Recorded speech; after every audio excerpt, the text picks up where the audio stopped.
Joseph Klein of Canada Free Press.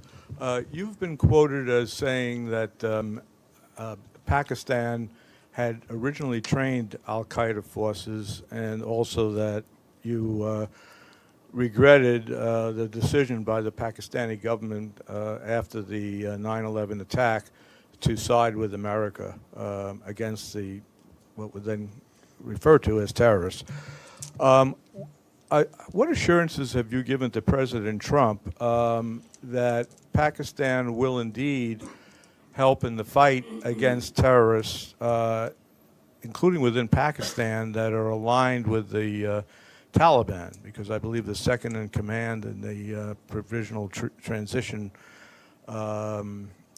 Commission or Council that was being considered has significant ties with the terrorist organization in Pakistan. So what kind of assurances are you willing to give?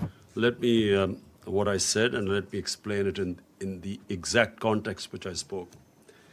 1979, the Soviets invaded Afghanistan.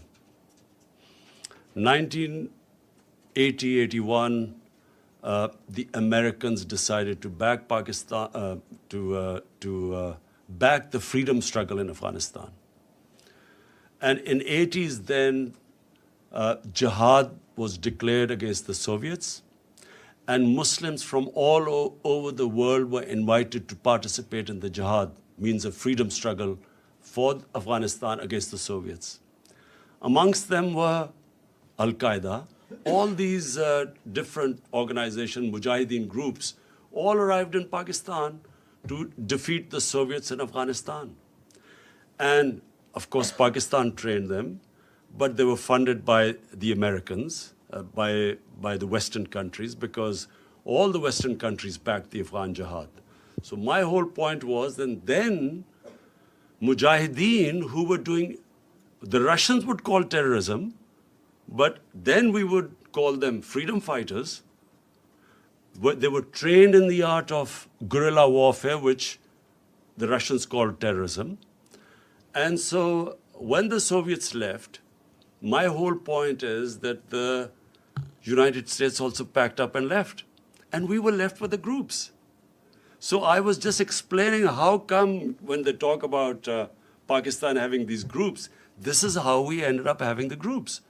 If it would have been, which is what we hope now, we hope that there's a proper transition from Taliban, from when the Americans pull out of Afghanistan, we hope there's a transition to a proper political solution rather than just packing up and going as happened in '89.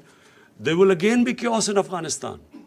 So my whole point is that when they left, chaos happened in Afghanistan. Pakistan had the fallout. We were left with these groups, all dressed up and nowhere to go. And we were blamed in the end. After 9/11, when the same groups from Mujahideen turned into terrorists, Pakistan was blamed for it. We were given the job now to clear this up. And we ended up losing 70,000 people from 2003 onwards.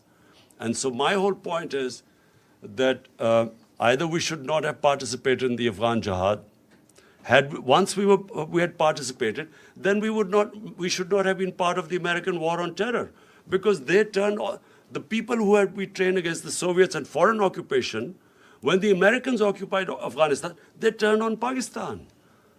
Azim Mia and then Jhanzeb.